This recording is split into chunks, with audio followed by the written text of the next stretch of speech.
ओ मेरे भाइयों कान खोल के सुन लो, ये जवानी जो है अल्लाह ने तुम्हें अता की है।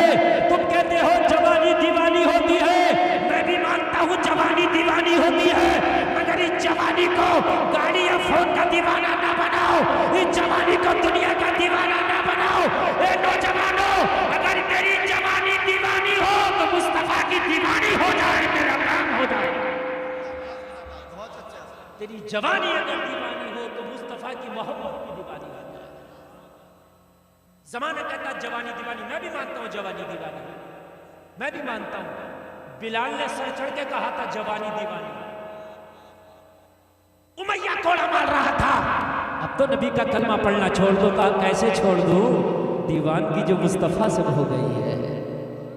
इस दिल में मोहब्बत जो मदीन मुस्तफा की बस गई है। वो लोगों कान खोल के सुनो, ये जो जवानी है इसे दुनिया के हवाले करके ना जाना, अगर जाना है तो मुस्तफा की मोहब्बत के हवाले करके। जिंदाबाद जिंदाबाद, बहुत अच्छा। और मुस्तफा से मोहब्बत कैसी होती है ये भी सुन लीजिए, वो भी मैं आपको बता रहा हूं मोहब्बत कैसी होती है।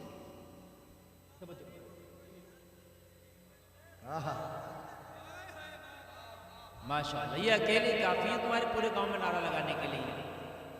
अल्लाह इन्हें सलामत रखे। मैं इन्हें पहचानता हूँ, कई जलसों में इनसे मैं मुलाकात भी कर चुका हूँ।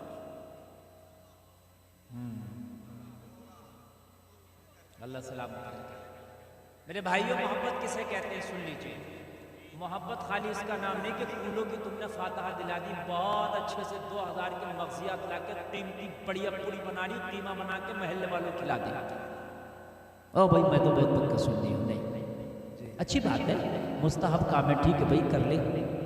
लेकिन मेरे भाई मोहब्बत इसको कहते हैं, अल्लाह फरमा रहा है सुन लीजिए। इंसान के घाटे का अल्लाह ने जिक्र किया कुरान में, घाटे में। फिर अल्लाह ने फरमाया 4 काम करने वाले लोग ऐसे हैं जो घाटे से बाहर हैं, और यही लोग वो हैं जो नबी से सच्ची मोहब्बत करते हैं। भाई सच्ची मोहब्बत खाली नारों से नहीं होगी, ये खोखले है। सच्ची मोहब्बत खाली जबान से नहीं होगी, ये खोखली है। मेरे भाई मैदान अमल में आके बताना पड़ेगी कि ये मोहब्बत है। अल्लाह ने फरमाया घाटे से बाहर होना चाहते हो वो लोग कान खोल के सुनो, जो लोग घाटे से बाहर हैं अल्लाह ने उनका जिक्र कर दिया, इल्लल्लज़ीना आमनू, जो घाटे से बाहर हैं उनमें से एक वो है जो ईमान लेकर के आए। सुभान अल्लाह। एक कैटेगरी वो है लोगों की जो ईमान लेकर के आए, ईमान वाले घाटों से, ईमान वाले अल्लाह ने फरमा दिया घाटे में है, लेकिन जो ईमान लाए वो इससे। अब ईमान वाले तो आप सब हैं अल्हम्दुलिल्लाह, जितने बैठे हैं, जितनी बच्चियां बहनें बैठी हैं, जितने बच्चे नौजवान बैठे हैं, सब ईमान वाले अल्हम्दुलिल्लाह। ईमान वाले ना होते तो जलसे में क्यों आते भाई? हमारा जन्ने गालिब तो यही आप ईमान वाले, बाकी तो अल्लाह जानता दिलों के हाल में। लेकिन खाली ईमान से भी काम नहीं चलेगा। अल्लाह ने फरमाया इल्लल्लज़ीना आमनू, वो घाटे से बाहर है जो ईमान लाए, व अमिलुस सालिहात, और जिन्होंने नेक अमल किए। नेक अमल की जरूरी है मेरे भाइयों, खाली ईमान ले आए और ईमान लाने के बाद में नेक अमल की तरफ देखा ही नहीं। अल्लाह ने फरिश्ते को हुक्म दिया हज़रत जिब्रील को कि जाओ फला बस्ती को लौट दो, पलट दो, उसका तख्ता पलट करो। और उसकी बोला उस बस्ती का, उसमें तो एक तरह बड़ा नेक बंदा रहता है, बहुत नेक बंदा है। रब ने फरमाया सबसे पहले उसी का तख्ता उलट करना जिसको तू नेक बता रहा है। अल्लाह, अर्ज़ की मौला किस लिए? वो खुद सजदे जरूर करता है, मगर बस्ती में जब लोग गुनाह करते हैं तो किसी को रोकने की कोशिश नहीं करता। तामुरूना बिल मारूफ व तनहौना अनिल मुनकर भी बनना होगा। तुम जो कहते हो हमें क्या जरूरत पड़ी है मौलाना, हम क्यों बुराई लें, हमें क्या जरूरत है, मेरा तो इलेक्शन खराब हो जाएगा, मेरे तो वोट कट जाएंगे। वो जलसे में आने वाले कान खोल के सुन, इलेक्शन की बुनियाद पे तू नहीं बैठ सकता, तेरे वोट बच जाएंगे, इस बुनियाद पर नहीं बैठ सकता। अब कोई नबी नहीं आने वाला, बुराई को रोकना तुम्हारा ही काम है, भलाई का हुक्म देना तुम्हारा ही काम है।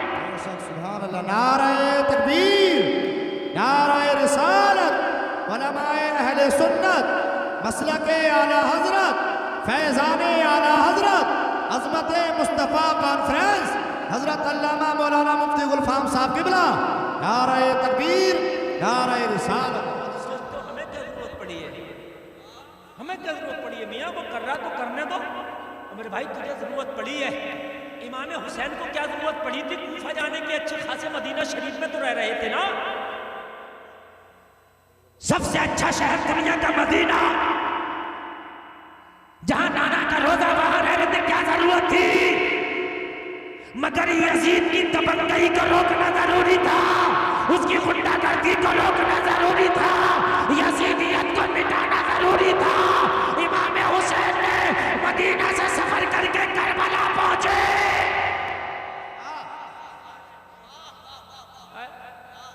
और तेरी बस्ती में हराम काम हो रहा, तू कहता मुझे क्या जरूरत पड़ रही, और नारा लगाता हुसैन का दामन नहीं छोड़ेंगे। ये कौन सा दामन पकड़ा तूने भाई? तू समझता खाली मौलवी का काम है? अच्छा मौलवी जुमे की तकरीर में मुखालफत कर दे, शराब पीना हराम है तो शराबी मुखालिफ हो गया, तो गांव के लोग कह रहे हजरत तुम्हें भी क्या जरूरत पड़ी थी शराब के खिलाफ बोलने की? गरीब आ गया चक्कर में। एक कमजोर ईमान बेचारा, उसकी हैसियत कितनी सी उसने बोल दी, आ गया बेचारा चक्कर में। और तुम्हारा ईमान तो इतना पुख्ता, तुम तो खड़े होकर कहते हो मियां तुमने तो तफरका पैदा कर दिया। मौलवी के फितने की बात करते। एक मेरे भाई कान खोल के सुन, वो भलाई का हुक्म देना ये तुम्हारा ही काम है। अगर कोई डांस पार्टी शादी में कर रहा है तो ज्यादा कुछ तो नहीं कर सकता, मगर इतना जरूर कर ले, अगर उसने नहीं मानी ना डांस पार्टी नचाने से, मत मान, उसकी बारात में ना जा। बहुत अच्छा माशाअल्लाह, वाह। उसकी बारात में ना जा, सिर्फ इतना कहना, मैं ज्यादा नहीं कह रहा। मौलाना असनास साहब, कारी एहसान साहब तो ये स्टेज पे बैठ के मुखालफत करेंगे, मगर तू स्टेज पे बोलने के काबिल नहीं है, मैं मानता हूँ। तकरीर नहीं करता, मैं मानता हूँ। तू सोचता होगा यार मैं भी मुफ्ती इस्माइल होता तो ऐलान कर देता, फतवा लगा देता कि ये इसके यहाँ खाना पीना हराम। चल बात ये था, जो नहीं है वो तो नहीं है, मगर जो है उतना तो कर ले, जो है वो तो कर ले। बारात में ना जाओ सर। अगर खुदा की कसम ऐसे हम करने लग जाए ना, तो मैं गारंटी देता हूं कि मौलवियों के मना करने की जरूरत नहीं है, खुद ही रुक जाए। एक बात बताऊं मैं आपको, आपको यकीन ना आए। एक गांव मैप से हटा के बोलता हूं, ये इसमें लाल के पास। हाँ, अब मैं आपको बताऊं गांव का नाम मैंने बता दिया, बात पूरी बताऊं मैं आपको। उस गांव में वहाबी हैं सब नहीं, तकरीबन है 80%। मेरा आना जाना उस गांव में बहुत करीब है। मैंने कहा भाई बात ये है, जो 20% सुन्नी है, तुम कैसे सुन्नी हो? तुम्हारा एक इमाम भी सुन्नी नहीं है, तुम कहते हो हम सुन्नी हैं, कम से कम किसी मस्जिद में इमाम ही सुन्नी ले आओ। वो कहते हैं हम सुन्नी है, नमाज उन्हीं के पीछे पढ़ रहे हैं।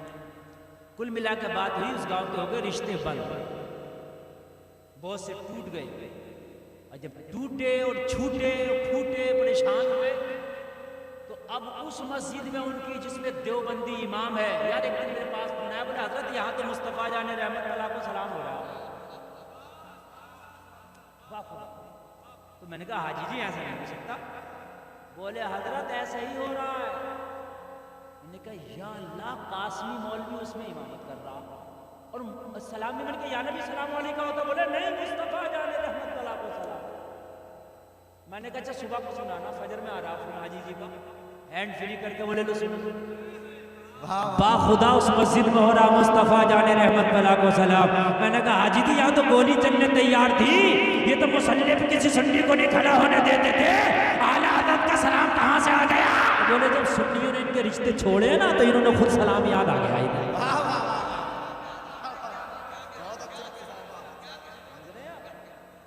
जब बोले सुन्नियों ने इनके रिश्ते छोड़े ना, और जब सुन्नियों ने कहा कि उस गांव में नहीं देंगे लौटिया, उन्हें लेंगे उस गांव की लौटिया, इसलिए कि ये है नजदी वहाबी, कहने लगे, अब सब कहने लगे अगर रिश्ते का